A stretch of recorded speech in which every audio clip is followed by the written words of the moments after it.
I'm going to offer you the exclusive opportunity to the first ever time for you to apologize to me on air. I have for you an exclusive offer for you to be the first to apologize. You owe me an apology. No, I don't. Michael. I'm not doing fake apologies anymore. What you put on your list for the goals that you have for 2020, one of them is under relationship, it's tolerate being triggered. And it makes it seem as if you live in a hostile environment, or like when you're at this really dysfunctional, shitty job and you just gotta, bear down and take it. Welcome back to Just the Tip. Thank you so much for joining us. It's Mike and Ishea. All right, so it's a new year. We're same old people, same old mistakes, but we're gonna try a little better this year, right? Every year you try a little better. You make some resolutions, they call them, and then you forget about them like January 15th. No. And then come December 30th, you make some new ones? No. So what I did this year is I started everything that I wanted to do for myself in November. I didn't wait, and blow off 2 months and, counting down to this magical date. So really, this was the first year that I went into the new year having already implemented the majority of changes that I wanted to see in my life. And I have to say that it feels really good. All right. What's one of those things? Really, for me, I summed up all of my goals into being under one umbrella, and that umbrella is quality over quantity. And that's kind of my mantra for the year for every area of my life, whether it's time, being intentional about where I'm putting time, whether it's the amount of friends I have, really focusing on deepening the relationships and getting to know the people in my life even better instead of just being surrounded by a lot of casual acquaintances. It has to do with my health, just focusing on the quality of what I'm doing with my body and my movements over, just doing whatever. And so it feels great to have already started doing that. And I feel so more mellow since I've been doing, I don't want to just say yoga, but since I've been prioritizing fitness and movement, I feel like a nice even keel. That makes sense to me because our bodies are not made to be sedentary. We're made to walk miles per day. Yeah. So I feel like for human beings, if we don't move every day, there's got to be something going along with our mental state. That's going to be kind of negative because our bodies are made to move. Exactly. It's not natural to not move. And as you and I were talking about before, a day or so ago, and I believe this is true for you, but we feel the best when we are backpacking on the coast of Washington at Toliak. And it's so amazing to be out there because it's like a 3.5 hour hike out, going up and down what is it considered to be? Headlands going up and down the beach. Yeah, so it's so amazing, and you're so exhausted walking for your water, but it's so beautiful that I realize that I don't need that much food because when I'm expending all that energy, we backpacked out, so we can only take what we have with us, and I still don't consume that much, but I feel very satisfied. And every time we leave backpacking there, I always am thinking to myself, hold on to this, what the real concept of hunger is. Because you're not ever really that hungry. No. You're bored or you're thirsty. Yeah. Ugh. Okay, so what are your goals? Okay, so I had to write some things down so I took a systematic approach. First, I'll start at my head because we're going top down. So mental. My mental goal for this year, my 31st year on Earth, is You just had a birthday? Yep, just had my birthday yesterday. So to go to therapy 4 times this year, once a quarter, like I promised you. And so I'm going to go 4 times this year. Thank you. Next down is physical goals. I want to stay vegan. I'm at 2 months now that I've been doing it. Can I challenge your quarterly therapy? Oh, we're going back. Okay, Yeah. sure. Yeah. Sorry. Am I allowed to give notes? Yeah. So what I think you should do, only because the beauty of therapy really does require time, I would challenge you, instead of saying once a quarter, to try to go 6 times this year. And that would just be every other month, because I think that it's more of a cadence that you would get into. And it's not monthly. Monthly is ideal. Some people I know go every other week. It kind of depends on finances. But I think that every other month would be a really good cadence for you, to get to know someone and to be able to realize, like, okay, what kind of time do I want to commit to this? Great suggestion. Thank you for that. Are you going to update your note from quarterly to 6 times? We're on air right now. We'll just, I'll revisit that later. Thank you for your suggestion. Thank you. I need to get to know someone before I like commit to every other month. So we're down to physical again. Stay vegan. 2 months in. Feel good about it. Feel like it's gotten easier, and I feel actually more conviction in it than ever. Let's talk about your vegan holidays, your family going above and beyond to give us a primarily vegan Thanksgiving and an entirely vegan Christmas, not to mention your sister making this amazing vegan chocolate cake, which 2 has vegan become Christmases. a hit, and you being so ungrateful and being a jerk about it, and your mom calling you a dick during dinner. She said, she didn't call me a dick. She said, "You're kind of being a dick." Okay, that's so calling him a the dick. reason my mom said that I was kind of being a dick at Christmas dinner was because somehow A lot of ungratefulness going on. it came up where I would joke when me and Aisha are at the grocery store in like the refrigerator section with all the meat. I'll say to her, "Is this where they keep all the murder?" And it's just a thing that I like to do with her. And we were talking about that. And then my mom was like, "You sound really judgy."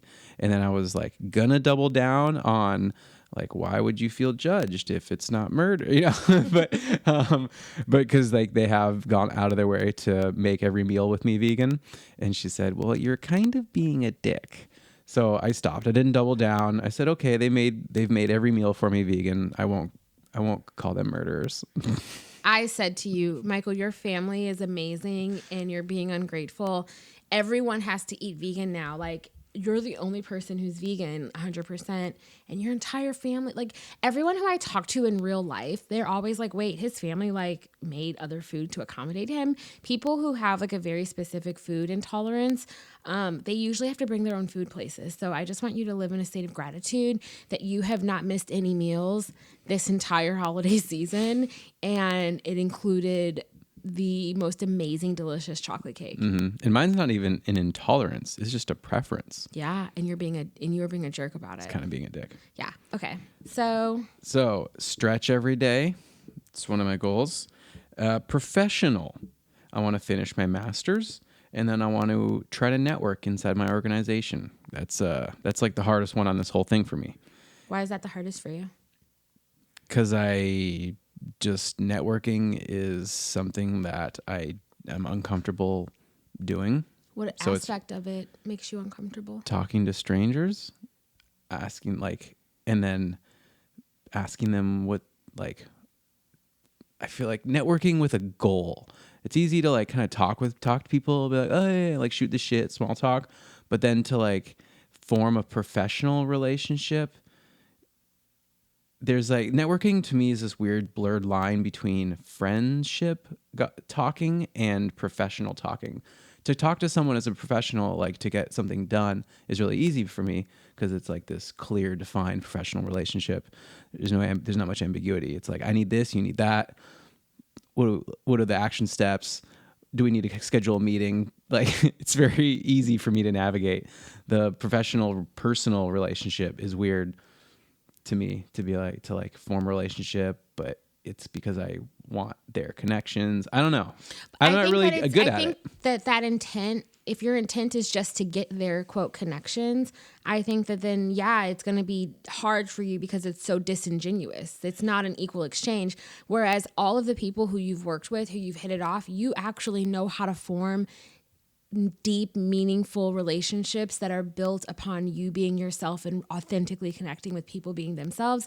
And I think that it would benefit you to, even though you're looking to actually establish relationships intentionally in your organization, I would look at the common interests that you have with those people and find a genuine way to get to know them. And it doesn't have to be like connecting on things outside of work, but if you genuinely are interested in the information they have or a common theme that they're working on, that's what you have in common, and I think that you could definitely form a relationship with someone or at least get to know them if you guys share this common desire to accomplish that task. It doesn't have to be like awkward. I don't know. I mean, It's don't like- listen to me. like- I'm literally just better at it. No, you're really good at networking. Like, But I it's don't hard. like calling it networking because to me, networking feels disingenuous. Okay, but yeah, to I like you, it's not. just getting to know people. You just get to know people. Yeah. For me, like, it takes time to actually form a personal relationship with someone. Yeah. So you should start sooner. So I need to like form personal relationships more shallowly and quicker, but that's like, it doesn't come natural to me. It's not how I do things. And I don't even know if I should change what I do naturally. But anyways, at least my goal is to learn about who's who and who does what, about other teams, so that when eventually I do want to do something else, I'll know like who to talk to. Yeah. I think that's fair. And then relationship goal.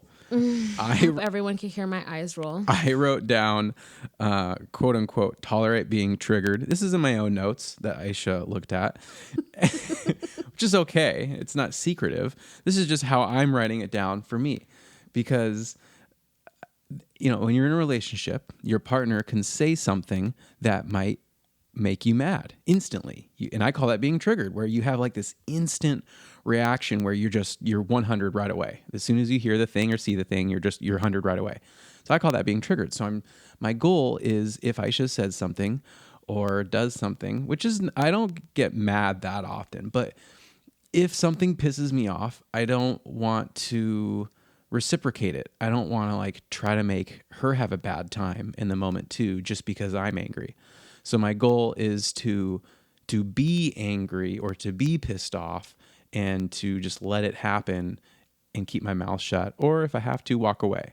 What's crazy is that I understand what you're describing, but because I like care about words, for me, the way I would describe that is really learning how to manage my emotions regardless of a situation I'm in, but learning how to be accountable for and manage my emotions, which is my reaction, how I'm handling things.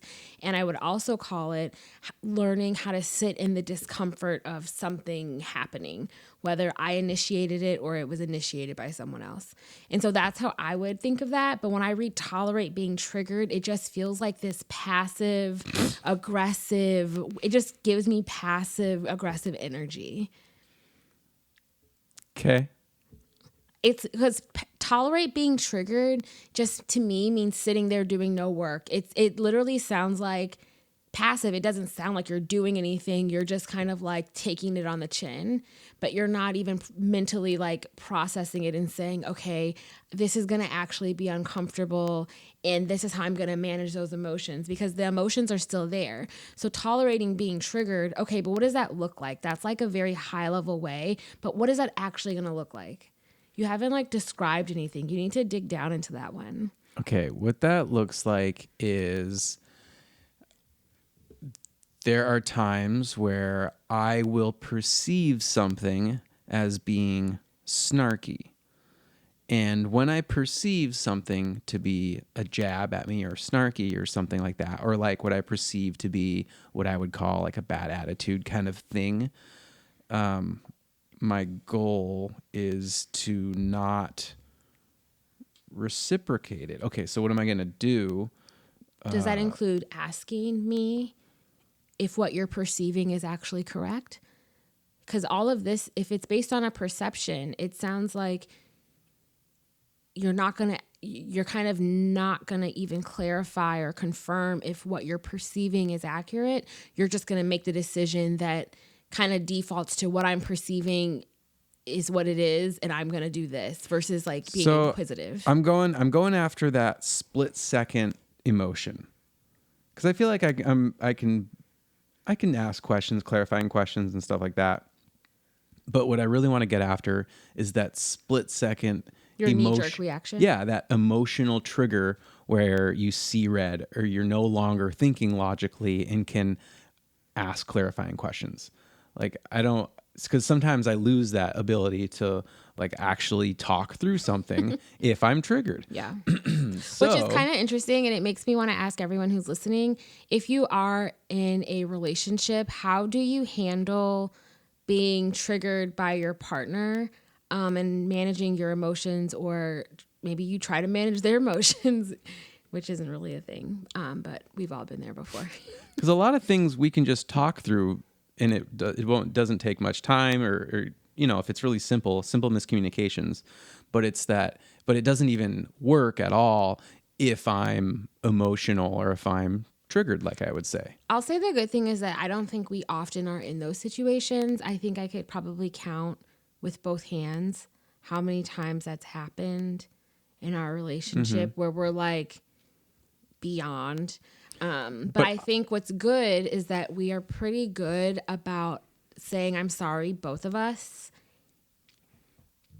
and like kissing or hugging or having some type of physical touch, and then really trying to move on. But I have here reserved for you this one-time special offer for you, exclusive rights to apologize to me for what you said today. So what happened is Mike and I were on a walk and we got into like an argument on the walk with the dog. And I guess all couples get into stupid arguments, but basically there's an apartment for rent that's by us. And I wanted to look at the building to see if I wanted to slum it to save $700 a month. And so he was really like wanting to get back and watch the Seahawks game. And he really wanted to watch the game anyway. But when I asked if he would go on the walk, he said, fine, if we like go ahead and do it. And so I just got really irritated that during the walk, he was walking faster than us. And then I got irritated that like he had an attitude about walking an extra fucking block to look at this apartment.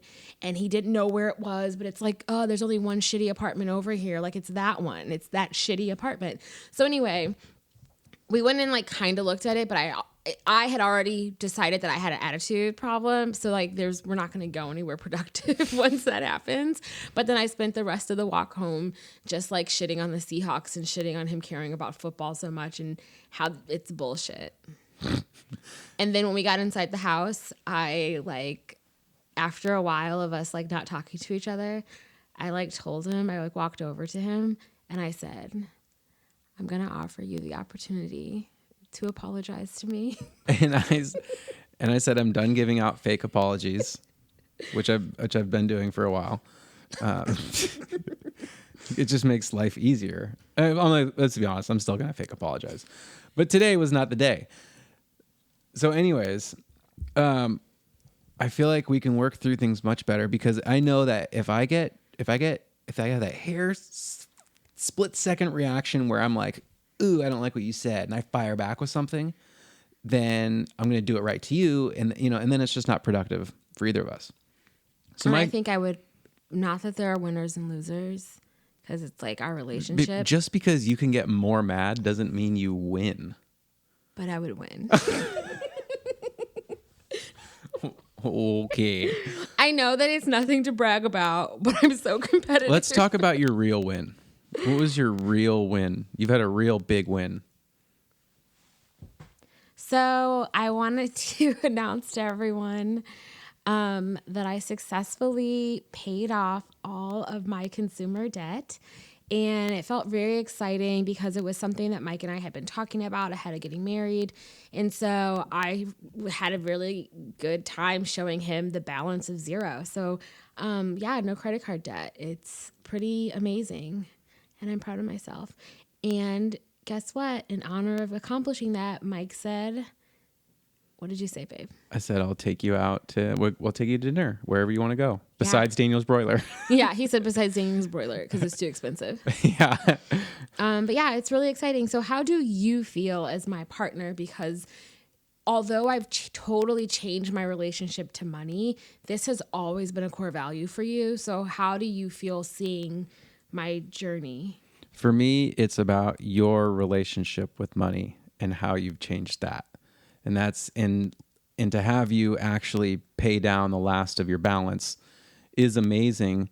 But it's really, that's just a symptom of your attitude and your thoughts about money changing, and how you used to like say that you didn't want to think about it because it would make you feel poor, or like to think about, to even approach. But can we just take a moment and just admit how real that is? That sometimes it does. Like if you take a second to think about bills or whatever, or debt, it literally can make you feel poor.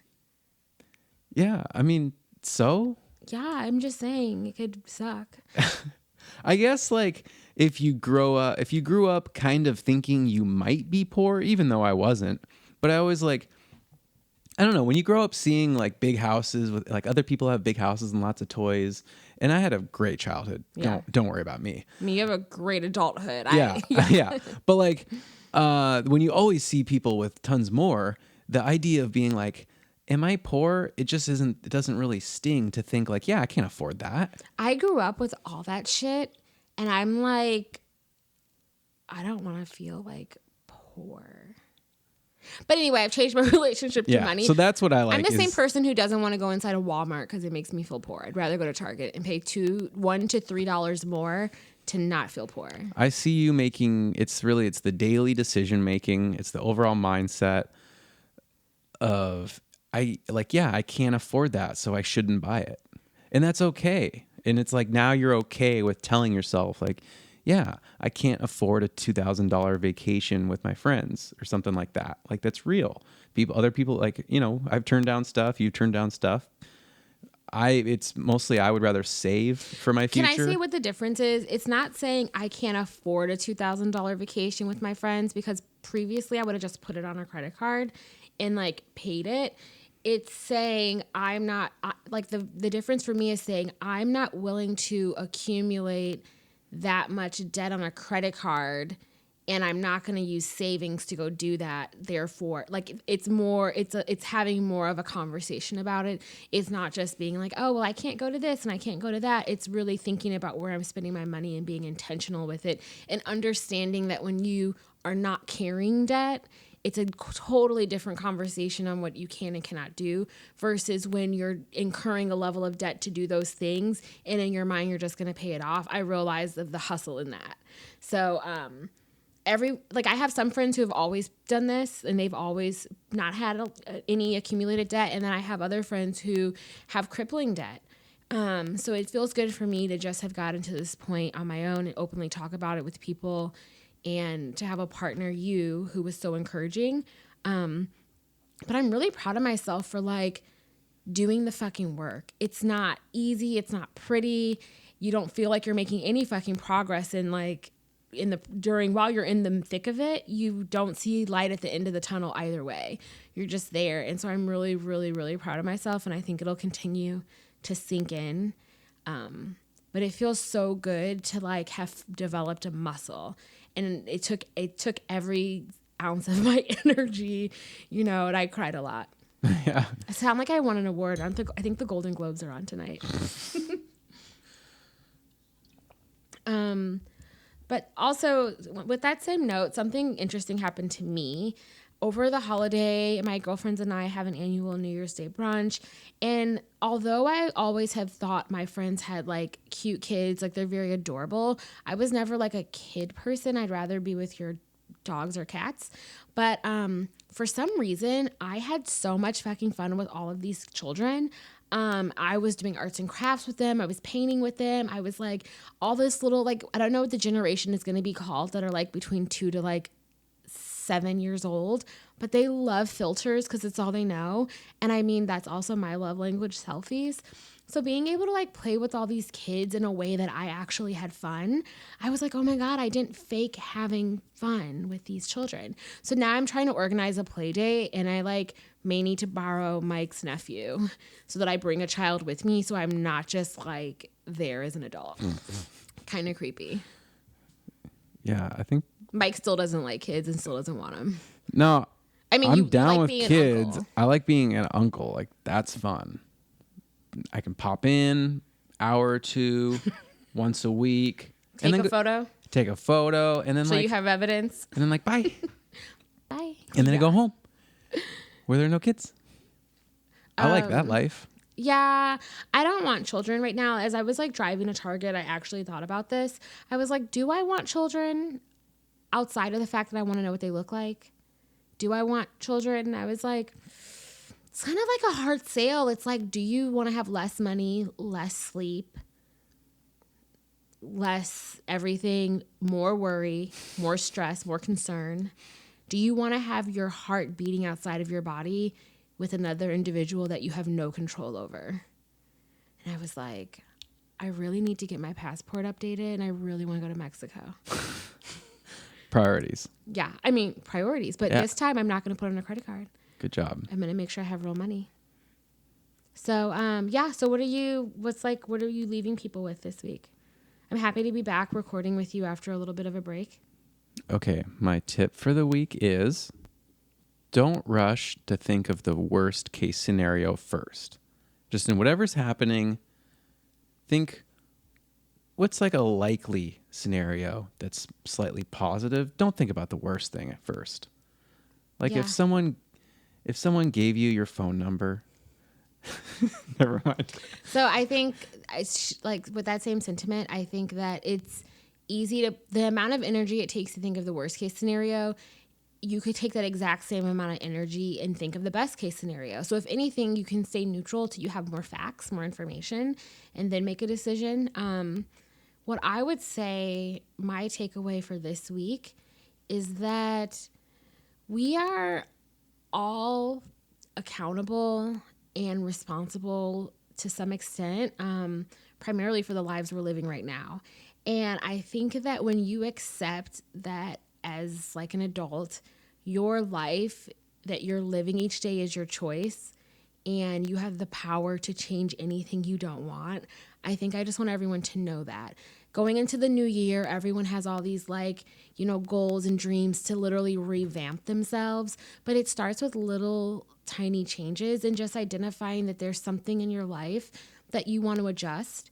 It doesn't have to be dramatic, but like something you want to adjust and then start doing little things each day to change it. And I think we're both in places where we've had projects that took us years to get to, and we have projects that maybe took a few months or whatever. And I think that it's really cool to be living in, basically, we are reaping the things that we've sown to varying degrees.